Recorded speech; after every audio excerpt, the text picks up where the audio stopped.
business, drinking my water and minding my business.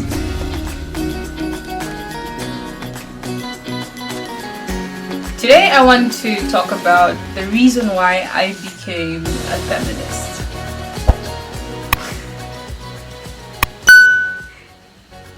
Now, the reason why I want to make this video is because I want to give you a personal definition of what feminism means to me, or what feminism is to me. A lot of people have their own perception of what feminism is, but everyone has a right to their own opinion. But sometimes those opinions, especially the ones that men and some women carry about feminism, it's a bit odd and skewed. It's wrong. It just gives feminism the wrong image. So, brace yourselves. I'm making this video for a couple of reasons. One, to basically find a way of educating the layman on what feminism really is and what feminism means for a variety of different women and men. And yeah, let's jump right into it. Just gonna pull up a couple of comments that sometimes when I see make me laugh. Now, a couple of people on social media have very strange understanding of what feminism really is. I'm going to read some of the comments to you, and maybe you can make out your own opinions about them. Okay, there's this one that made me laugh. There's a whole conversation going online about a parent who complained about Smark not admitting his nephew to the school, and yet he had better grades than Bobby Wine's son. The whole thread of the conversation is really funny because it seems Ugandans are really, really tired. I mean, yes, I understand he had his own pain points, and him coming after Bobby Wine in specific was a bit unfair. But all the reasons people give on that thread are really funny and real. Now, one particular comment got my attention. Someone said, and his parents weren't smart enough to produce a sharp kid. And that's not Bobby Wine's problem. Of course, it's not Bobby Wine's problem. Find a better wife, or you will complain the same for your progeny. I don't know what that word means, but here's the thing. One of the reasons why I became a feminist is because all my life I have watched the men in my life, the men in my clan, the men in my tradition, the men who were my neighbors, the men who were my brothers, blame women for things they do not have control over. They blame women for things that happen naturally. And that is a bit unfair. It is extremely unfair. I'm sorry, there are kids playing at the back of my house. I don't really have the equipment to block the sound away, so please bear with me. So back to the whole conversation. My response to him, because this is the one tweet that really caught my attention, is, so I asked him, so I was very shrewd with him. So I told him, so this airhead thinks the quality of the wife is the problem.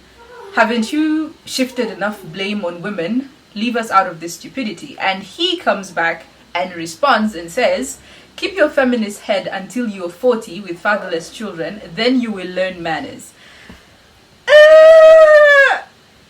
Manners? I am very well mannered, thank you, sir, but your blame on women for a child not performing well in school is a little bit far-fetched, And this is particularly the reason why I became a feminist, because I got tired of hearing these blames of a family cannot have a particular sex of children that they want. They will blame the wife, even if she only produces one chromosome and the guy produces both chromosomes that are supposed to be determining the gender of a child to be produced. It is still blamed on the woman. A child is very well behaved. Oh, she's the father's daughter or the father's son. And then if a child makes a mistake, and an embarrassing mistake to the clan, they say, woman, get your child or something. I mean, people do not want to take blame for anything, especially men. And they want the women to be shouldering all these blames. Women shoulder a lot of things in our society, and if you are very if you pay attention enough, the women in your life do more for you than the men in your life ever can do. And this is a fact. This is a fact, an undisputed fact.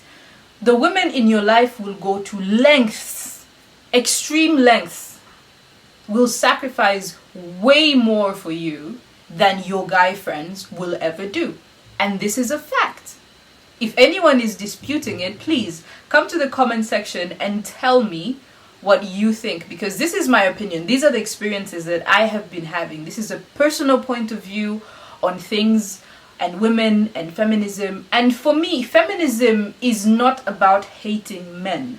Personally, I have never viewed feminism as a movement or a campaign that is focused on destroying the lives of men. That is not my view on feminism. My view on feminism is liberation. My view on feminism is opportunity. My view on feminism is respect. My view on feminism is giving credit where it's due. For centuries, women have done countless things and made sacrifices to build the countries that we have today, to build the kind of communities that we have today. But their contribution usually just goes unnoticed. No one, it's like, it's like just a shoulder shrug, like that's your job as a woman. You're supposed to be making a home, you're supposed to be raising the kids, you're supposed to be doing this, doing that, taking care of your husband. But at the end of the day, who is taking care of the woman? Who is making sure that her interests are met? Who is making sure that she is given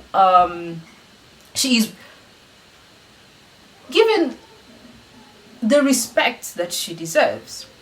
I know a lot of people, and there was this whole conversation of men on Twitter saying, I usually follow a lot of the conversations on Twitter, but there have been a lot of people who are talking about the men of this generation being unfortunate because they will never have wives who were as good as their mothers.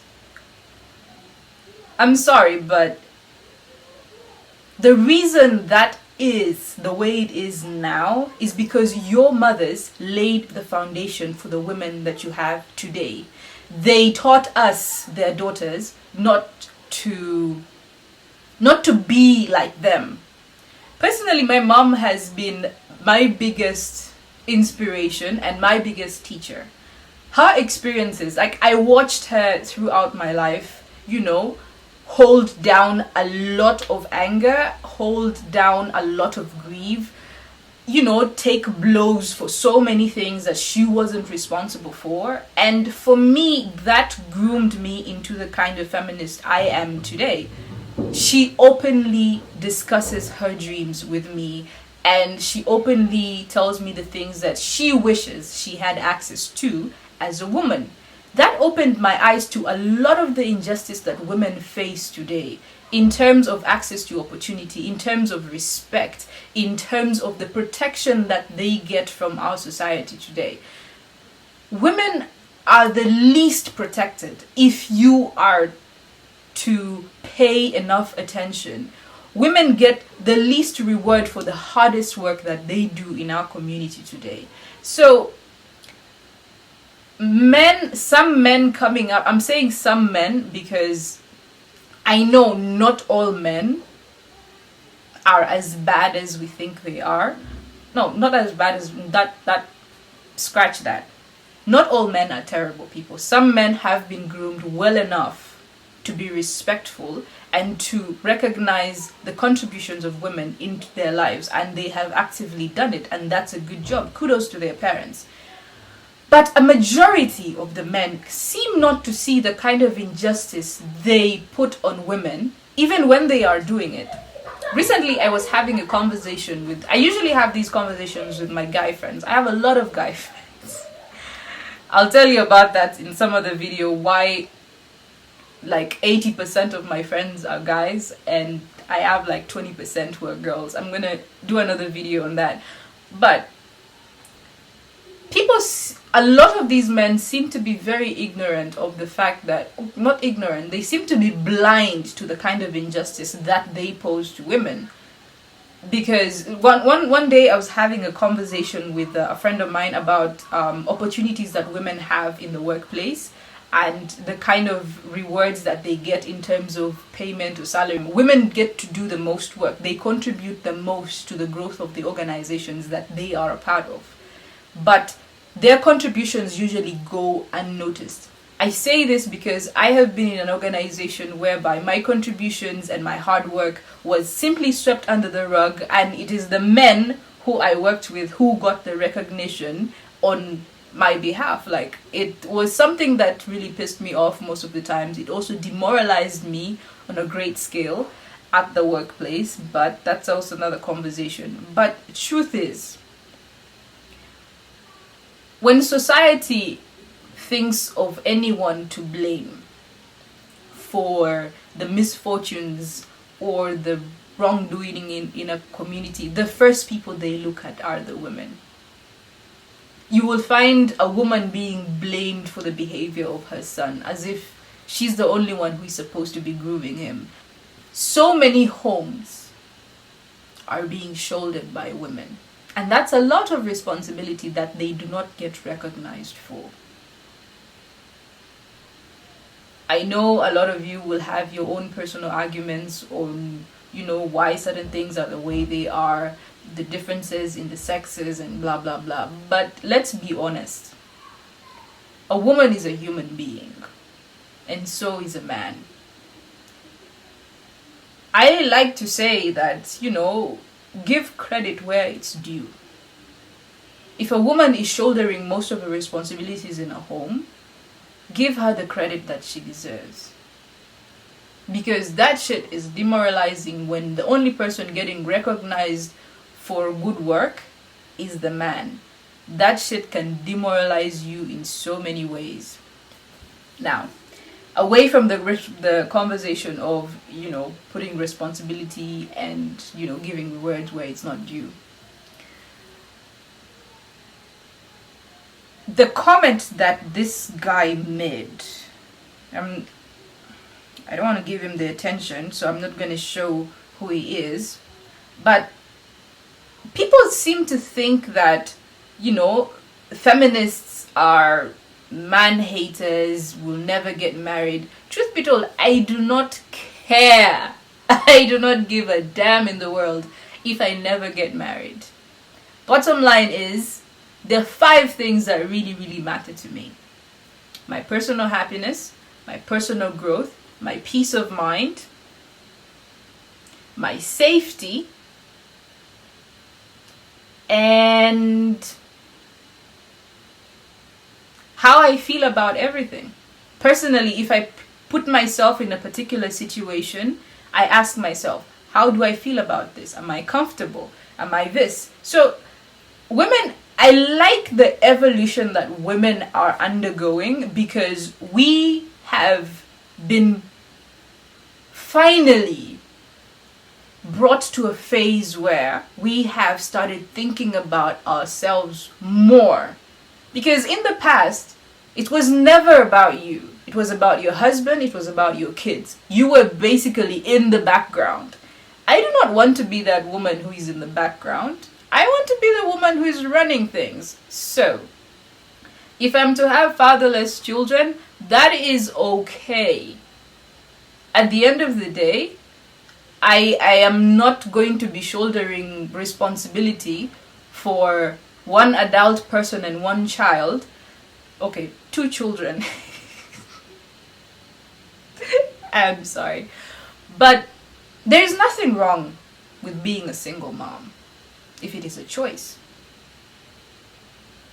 I am pro-choice any day, anytime. So I don't think this gentleman here is ever going to hear me complain that my kids are fatherless. I'm sorry, sir, but nah. My manners are good where they are. At the end of the day, I am not going to be that woman who is going to be taking in shit so that I feel loved, so that I feel accepted. No, I'm not going to sell myself short for love and affection and companionship that does not give as much to me as it takes. I'm sorry, but nah. So my definition of feminism is basically a movement that is out to liberate women from oppressive societal norms or beliefs or traditions. I mean, some of the things that people made women go through are sickening, extremely sickening and dehumanizing. And you guys are gonna stand here and defend such traditions? I am sorry, but miss me with that bullshit. If it means I am never gonna get married, that is okay. At the end of the day, what I am looking for in a partner is a partnership.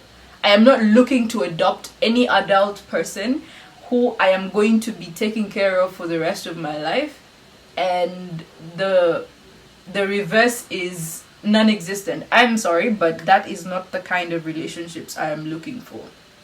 And for as long as I don't find something like that, my feminist self is going to stay single, and that is okay. I am not complaining.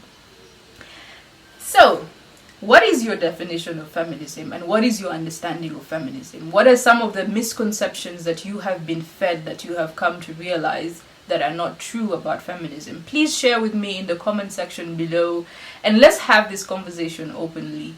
The one thing I really appreciate about feminism is it is starting conversations with our traditional societies about the rights of women, and that is very important for me. I have been to places in this country and I have wept for the women who live in these areas, because these people are treated like animals. Like, imagine being a woman, shouldering all of the responsibilities of your family and not being able to inherit anything. Not having control over your finances, not having control over the information that you consume, not having control over who you speak to, not having control over your own ambitions. That is very dehumanizing, extremely dehumanizing. I have grown up in a family where I have seen the rights of my mother taken away from her. I have seen her beaten to a pulp. I have seen blood on my floors. I have seen horrific things, man. And the one thing I appreciate that woman for is she was open and honest about the kind of woman she wants me to become. And that is the kind of woman I am working towards becoming. She told me, young girl, a man is not everything. Make your money, be independent, go to school, be educated. That way, you have a fallback plan, and you're not dependent on anybody for your freedom. You're not dependent on anyone to take care of you. You can up and leave anytime you want in case you feel you're being disrespected. That advice has stuck with me for life. That advice has stuck with me for life. And if I am ever to have a daughter, her independence comes first. Her freedom comes first. You were not born to be a slave. You were never born to be under the authority of anybody. So please, women, pursue your goals. I mean, family can always wait. There are a lot of things that you're pushed to prioritize that can actually wait. So for me, I'm choosing myself in every way I can. I am choosing myself. So, feel free to subscribe, feel free to share your views, and yeah, I'll see you in the next video. I remain yours truly, Sandra Awili.